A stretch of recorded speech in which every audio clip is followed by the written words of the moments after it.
Moi! Kiva kun oot päätynyt tänne katsomaan mun ensimmäistä YouTube-videota. Mä oon Elina, neuloja, neulesuunnittelija ja lankaintoilija. Mut löytää sosiaalisessa mediassa ja Ravelryssä nimellä Slow Knits by Elina. Ja kiva jos tuut kurkkaamaan mun juttuja muuallakin, Instagramissa ja Ravelryssä ja Facebookissa myös. Tää on mun eka YouTubessa julkaisema video ja mä aion jatkossa julkaista videoita sekä englanniksi ja suomeksi. Tää videoiden tekeminen on tosiaan uusi juttu mulle ja paljon riittää opeteltavaa. Mun tavoitteena olisi tehdä visuaalisia ja mielenkiintoisia videoita, joissa ei pelkästään istuta ja esitellä neuleita, vaan myös vähän näytä maisemia, missä liikun ja muuta elämää ja sen semmoista. Ja totta kai mä haluaisin olla hyvää neuleseuraa teille kanssaneulojille. Eli jos tykkäät tästä ekasta videosta, niin mä uskon, että suunta on tästä vaan ylöspäin, eli jatkossa videot olisi sitten entistä mielenkiintoisempia ja paremmin editoituja. Mulla on tänään päällä Soft Spot Pullover, jonka mä oon itse suunnitellut ja jolle ohje löytyy Ravelrystä. Se on tämmöisiä pyöreitä muotoja ja vähän niin kuin värit liukuu vaaleasta tummaan ja takaisin sitten taas vaaleeseen. Tämä on tehty kolminkertaisella silkkimohairilla, mutta tein toisen mallikappaleen tein ihan yhdellä langalla vaan, että voin neuloa mulle monenlaisista langoista. Ja mitäs mä tässä puuhailen? Mä tässä kerin tukuvuulia vyyhdiltä pallolle. Tää on mantuväri. Ja tukuvuuli ei ehkä mulle ole semmonen niinku tai itse asiassa eka kerta, kun mä nyt oon käyttämässä tukuvuolia, että mun ehkä semmonen sweet spot, mitä tykkää eniten käyttää, on ehkä just tämmöisten niinku karkeampien ja sitten tosi käsiteltyjen superwash-vestyjen lankojen niinku semmonen välistä. Mutta musta on tosi kiva käyttää kotimaisia lankoja ja sitten se on aina jotenkin houkuttelevaa sillä lailla, kun löytyy jollekin langalle just semmoinen niinku projekti, mihin se sopii tosi hyvin. Ja nyt mä luulen, että mä oon niinku keksinyt semmoisen projektin tälle. Mulla on muitakin tukuvuulivärejä ja aion tehdä sitten kirjoneuletta tässä syksyllä ja on kyllä tosi innoissani siitä projektista. Mutta katsotaan sitten mitä siitä tulee ja tuleeko kerrottavaa jälkipolville. Mutta on tosi innoissani ja mä tykkään usein, niinku, mulla ei ole mitään niinku, laitteita näiden niinku, vyyhtien tämmöisen, miksi se sanotaan, kerimiseksi. Mä tykkään ihan niinku, käsin tehdä, usein pidän niinku, jaloissa tätä vyyhtiä, sit vaan kerin samalla jotenkin sitten, jos on vaikka käsivärjätty lanka, niin näkee sitten tosi kivasti ne värit siinä ja sitten saa vähän niinku, tuntumaan siihen lankaan, kuka painaa sitä villoja ja lankoja tykkäs kosketella, niin tää on semmonen mukava juttu ja tässä tää menee nyt mukavasti. Tällä ekalla videolla mä ajattelin vähän muistella viime kesää. Mun ja meidän perheen kesä oli tosi mukava. Jotenkin joinain kesinä ehkä sitä on ollut niinku aika väsynyt siinä lomien alkaessa, että se loma on vähän niinku mennyt toipuessa ja palautuessa. Mutta tällä kertaa oltiin, ei ollut semmoista, että olisi hirveästi tarvinnut pelkästään käyttää sitä aikaa palautumiseen, että oli energiaa kesästä nauttimiseen ja kokemiseen. Että käytiin Kreikassa ja käytiin konsertissa ja nähtiin kavereita ja kaikkea semmoista muuta kesäistä mukavaa, mitä toivois jokaiselle kesään.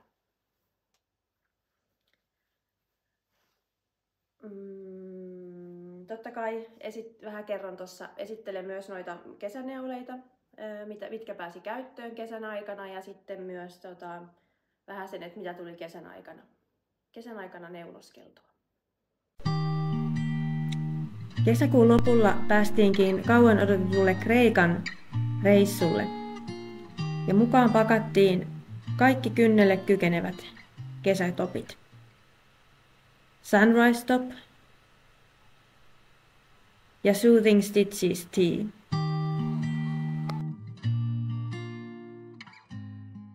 Mä oon tosi siis inspiroitunut kesäneuleista.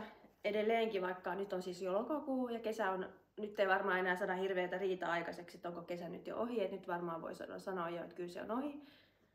Mutta jotenkin tosi inspiroitunut jo niinku viime vuonna, mutta nyt edelleenkin tosi inspiroitunut kesäneuleista. Mä kerron hetken päästä. Mä härppään tässä.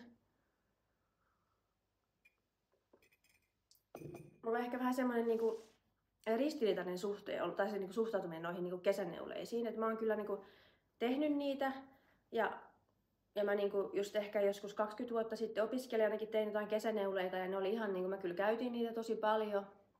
Ne oli ehkä vähän semmosia niinku vähän paksummilla langoilla tehtyä, vähän semmosia niinku suttusia. Ja sit mun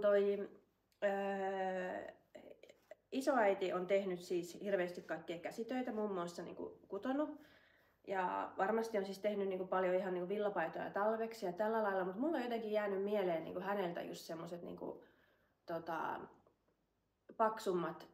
paksummat semmoset niinku kesäneuleet, just tostaan paksummasta puuvillalangasta tehdyt kesäneuleet. Ja vaikka mä niinku tosi paljon niinku muistelen häntä niinku lämmöllä, ja hän tykkäsi käydä huutokaupoissa ja oli todella semmoinen niinku, ja puutarhalaitto niin kuin minäkin ja tykkäsi semmoisista kauniista asioista niin kuin itsekin. Ja esimerkiksi tämä mun ihana kaappi, josta mä tykkään tosi paljon, niin se on niin kuin hänen valitsema ja tykkään sitä ihan hirveästi.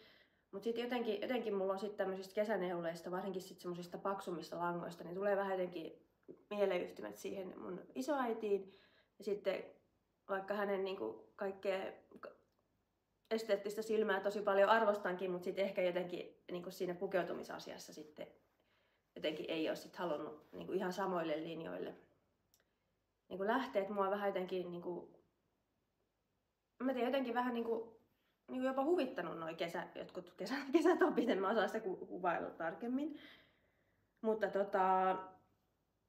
siis nyt jotenkin kun sitten oivaltanut, että niitähän voi tehdä sitten fingering-vahvuisesta langasta, jolloin niistä tulee sitten ehkä enemmän semmosia niinku kaupasta ostetun olosia ja niistä saa myös siistejä. Että tietenkin ne kun mä tehnyt nyt 20 vuotta sitten tein, niin silloin oli niinkin paljon vähemmän niinku jo niinku neulonut ja sitten ei ehkä ohjeetkaan ollut niin hyviä ja osaisiko valita sitten niin hyviä lankojakaan, niin sitten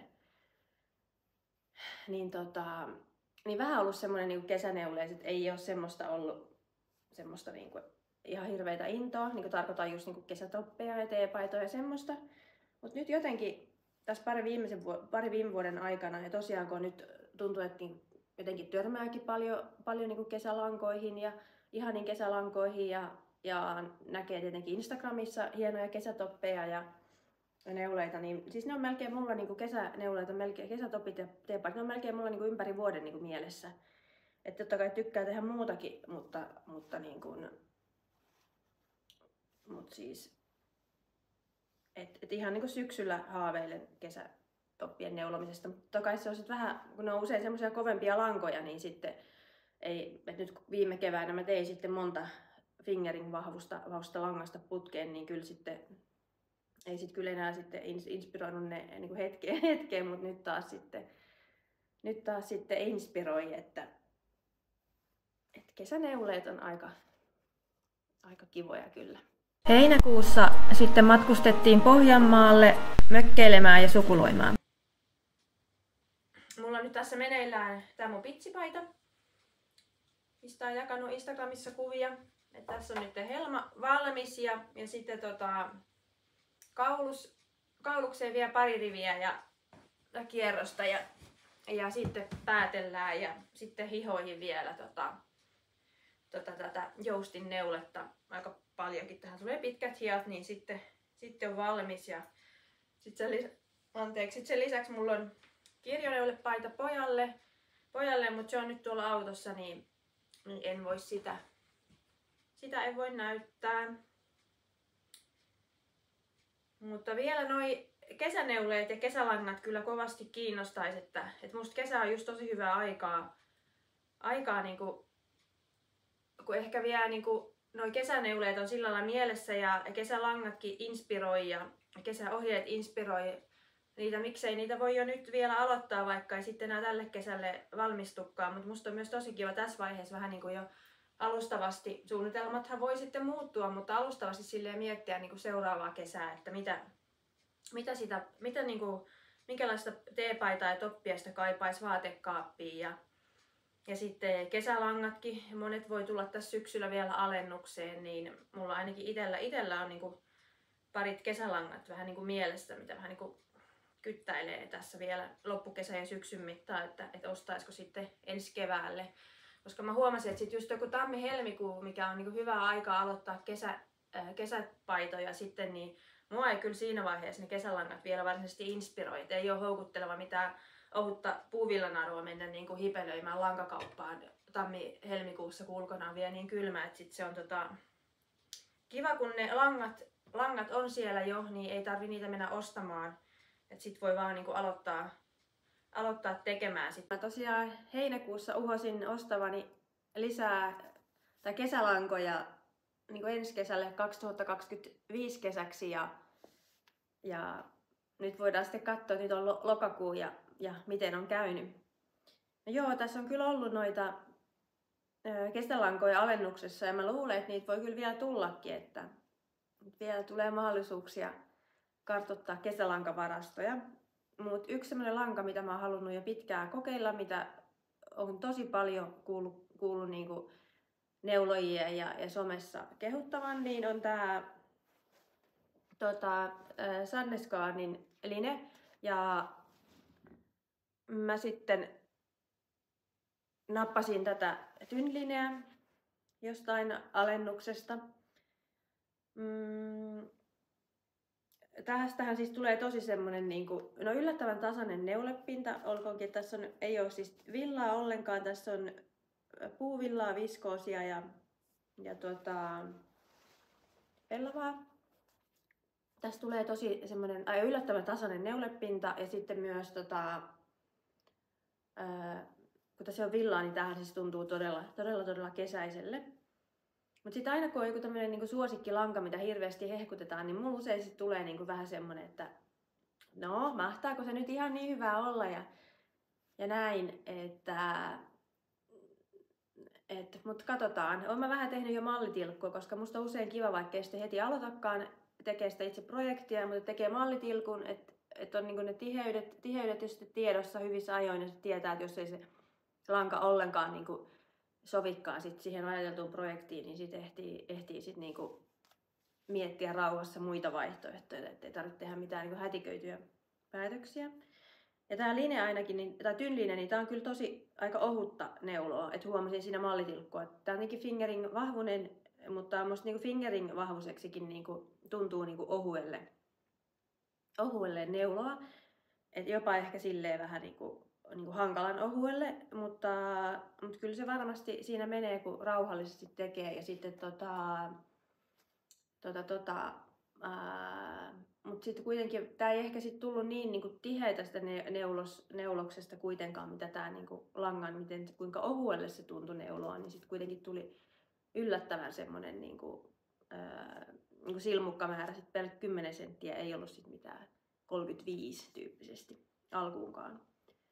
Mutta tästä mä ajattelin tehdä sitten ensi kesäksi, ja en todellakaan ole lähiaikoina aloittamassa, että tämmöisiä haaveita vaan ensi kesästä haaveillessa, niin tai semmoisen tosi niinku yksinkertaisen mallin, mutta sitten myös aion niinku vähän leikitellä sitten hihan muodolla, että tehdään vähän erikoisemman malliset hihat ja sitten jotain pientä koristetta sinne, mutta aika perusjuttua.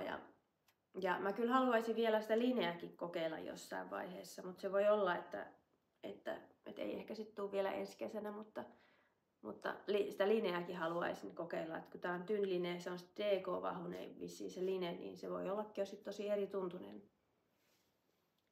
Elikkä yksi hankinta. Ja sitten toinen, tää on kyllä mun yksi semmosia, mä en oo kyllä itse asiassa, no sanotaan eka mikä tää on. Tää on Isaker Trio. Tää on, sävyn nimi on Camel. Ja mä en sit ihan hirveästi niinku, muuten niinku periaatteessa tykkää esitellä niinku ostoksia, että en vaan niinku ehkä, no en vaan tykkää, mutta nyt poikkeus, koska kesälangat on vähän semmosia niinku erityisiä ja sit nyt voi olla vielä niinku tulla näitä alennuksia, niin sen takia. Mutta tää Isaker Trio, mä oon käyttänyt tätä silkkimohairin kanssa Lupin Blausea, joka tällä videollakin vilahtaa, niin silkkimohairin kanssa käyttänyt tätä Isaker Trioa. En oo aikaisemmin käyttänyt niinku tätä pelkästään, ja mä aion käyttää tätä siis niinku kaksinkerroin. Tämähän on lace-vahvuinen lanka, että sit kaksinkertaisena tästä tulee fingering-vahvuinen lanka. Ja Isakerillahan on toi Trio 2, mikä on niinku fingering-vahvuinen, mutta musta tää niinku on saa paljon semmoisen niinku joustavamman pinnan, kun valitsee niinku Isaker Trio 1 niinku kaksinkertaisena versus sitten, että ostaisi sen Trio 2.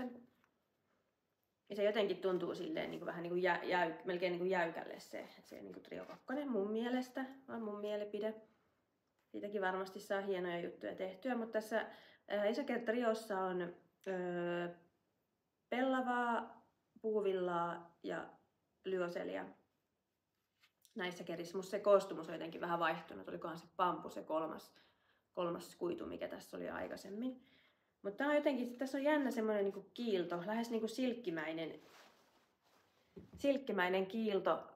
Että tästä saa niinku semmoisen vähän niinku semmoisen nätin, niinku tavallaan niinku hienomman pinnan aikaiseksi. Ja sitten siellä on mun mielestä jotenkin tää kiilto jotenkin tuo sitten, että ne värit, tosi monet värit näyttää jotenkin tosi kivalle. Että mulla on kyllä siellä on niinku pari muutakin sävyä, mitä vielä niinku kuolailen. Ja tästä mulla olisi ajatuksena tehdä pitsitoppia ensi kesänä. Ja sittenhän nämä on suunnitelmia. Suunnitelmat on tehty muutettavaksi. Oikeasti sitä tehdään ja tartutaan niihin projekteihin, mitkä sillä hetkellä inspiroi. Mutta musta on aina ihanaa, että mulla on niinku langat ja on niinku ideoita useampaan projektiin. Ja sitten sieltä valikoit, mikä niinku inspiroitu. Että mä en näitä ei kiveen ei hakata näitä suunnitelmia kuitenkaan koskaan. Ja nääkin itse asiassa sain alennuksesta. Hyvä minä. Ja sitten kolmas vaihtoehto, tai ei vaihtoehto, vaan siis kolmas, mitä on nyt ensi kesälle hankkinut, niin on tämmönen, mitä mä oon tosi pitkään kuolannut. On tää Laurel Knitsin PFL Silky Sock värissä Common Sense. Musta tää on hyvä tää nimi, koska mä tykkään tästä niin hirveästi tästä sävystä, ettei siinä ole mitään niinku järkeä. Ja sitten nimi on Common Sense. Tää on semmoinen niinku, mä oon tosi huono kuvailemaan niinku värejä, mutta tää on vaan jotenkin tässä on vähän tämmönen niinku kermanvärinen pohja ja sitten tässä on vähän niinku tämmöistä jotain niinku persikkaista vaaleanruskeata niinku pikkasen ja sitten tässä on tommosia speklejä. Tää on tämmönen lämmin sävy, ihan mun juttu. Ja mä oon siis kuunnellut tätä ihan hirveästi. Mä oon varmaan vuoden tai puolitoista eri paikoissa Laurel Knitsin lankoihin törmännyt ja aina käynyt puristelemassa just tämän sävystä vyyhtiä. Ja mä en oo sit viittinyt ostaa kuitenkaan, kun mä oon oikein tiennyt mitä mä tekisin, mutta nyt mä sit keksin, että mitä mä tästä tekisin. Mä ajattelin, että mä teen jonkun aika semmoisen yksinkertaisen topin, mutta sitten siihen tulee niinku reunoihin vähän niinku koristetta ja sitten mä vähän niinku, mulla on semmoinen tietyn mallinen, semmoinen niinku aika niinku perus niin kuin hieton toppi, mutta kuitenkin niin kuin, vähän niin kuin leveyttä täällä, että saa noi olkaimet piiloon ja sitten vähän niin kuin reunoihin koristetta. Ja sit se on semmoinen niin kuin perusmallinen toppi, mutta kuitenkin vähän erilaiset, et ei ihan perus, vaan vähän semmoiset erilaisemmat linjat, mitä sitten ehkä harvemmin näkee. Mutta mähän olen käyttänyt tätä mun niin kuin samaa lankapohjaa. Tämä on siis sportvahvunen. Ups, nyt tipahti. Sportvahvunen, ja mä oon käyttänyt tätä yhteen saaliin silkkimohairin kanssa. Siihen tuli niinku noita palmikoita siihen saaliin tai huiviin. Ja se oli tosi, ja mä en mitenkään edes niinku valinnut semmoista isoa puikkokokoa, että siitä olisi niinku oikein tekemällä tehty semmoinen niinku laskeutuva. Mutta vaikka mulla oli niinku, sanotaanko normaali puikkokoko ja siinä oli noita palmikoita, niin siitä tuli tosi laskeutuva silkkimohairin kanssa. Ja mä uskon, että tästä sitten niinku pelkästäänkin niin tulee tosi laskeutuva. Ja sitten mä oon aina jotenkin, mä tykkään ihan hirveästi tuosta PFL eli Bluefest Leicester villasta. Ja sitten tässä on niinku silkkiä, eli upeat materiaalit, niin tää on ihana. Mulla itse asiassa kävi sen joskus niinku ton PFL, miten mä niinku löysin sen, niin se oli ihan täys vahinko. Eli mä olin niinku aikaa yli 10 vuotta, mä löysin semmoisen hienon villapaitamallin ja siinä oli just ohjeenmukaisesti se oli joku Debbie Blissin englantilaisen suunnittelijan villapaitamalli ja sitten siinä oli niinku ohjeenmukaiset, ne oli niinku Debbie Blissin joku PFL-lanka, mitä siinä käytettiin ja mä just tykkäsin sitä väristä. Mä harvoin silloin kun tein muiden ohjeita, niin tilasin just samoja lankoja samassa värissä. Se on semmoinen vaalean vihreä PFL-lanka ja sitten olikohan se suurin piirtein, että se oli vielä niin jossain alennuksessa, että se on nyt lopetettu se lanka. Niin tilasin ne langat siitä sitten ja sitten mulla meni varmaan niin pari vuotta, että mä edes aloitin sitä paitaa. Ja sitten kun mä aloin neulomaan sitä paitaa, niin mä olin se, että wow, että mitä tää villa on. Ja sitten menin kattoo sitä vyyhtiä, niin se oli PFL. Et siinä on vähän semmoinen, PFL on vähän semmoinen niinku silkkinen kiilto siinä villassa. Toki täytyy sanoa, että sit kun mä oon myöhemmin tilannut jotain PFL, missä on sitä Bluefest Leicester villaa, niin sit mun mielestä vähän, että jos se on niinku todella, jos se on superwashed se villa, niin sitten se mun mielestä ehkä vähän voi niinku syödä sitä villan ominaisuutta, että sitten se vähän niinku tuntuu ehkä enemmän sit kuin niinku merinovilla, mutta PFL kun lukee niin vyydissä, niin minä kiinnostun. Bussipysäkille on kävelemässä ja mä oon menossa Helsinkiin pitkästä aikaa. En ole käynyt sitten loman alun kertaakaan. Mä oon myös neuvotreffeillä ja sitten olisi suunnitelmissa käydä katsomassa Snurressa vähän lankoja, yllätys. Ja joo, mä tiedän. Mä oon tässä pohdiskellut nyt kesäloman aikana. Silloin kun kesäloma alkoi, niin mä ajattelin, että vitsi, että pitäisikö olla ihan hirveästi neulottavaa, koska joinain kesinä on ollut monta villapaitaa aika alkuvaiheessakin, mutta ei jotenkin ollut semmoista fiilistä, että nythän kun mä teen neulesuunnittelua, niin sitten se aloittaminen sitä aina vaatii, että eka tehdään nekin swatch nyt niin kuin muutenkin, mutta sitten että pitäisi tehdä Excelillä laskelmat ja vähän kirjoittaa sitä ohjetta alkuun ja sen semmoista. Niin ei jotenkin ollut ennen kesälomaa siihen drivea. Ja nyt itse asiassa kesälomalla mä oon neulonut, joo, mutta ei mitenkään ihan hirveästi. Niin kuin joskus on semmosia vaiheita, että sitä ihan niin kuin jokaisen istumahetkenkin niin heti haluaa tarrata puikkoihin. Mutta nyt ei, mä oon ihan vaikka ollut tunnin automatkankin neulomatta. Miettikääpä sitä.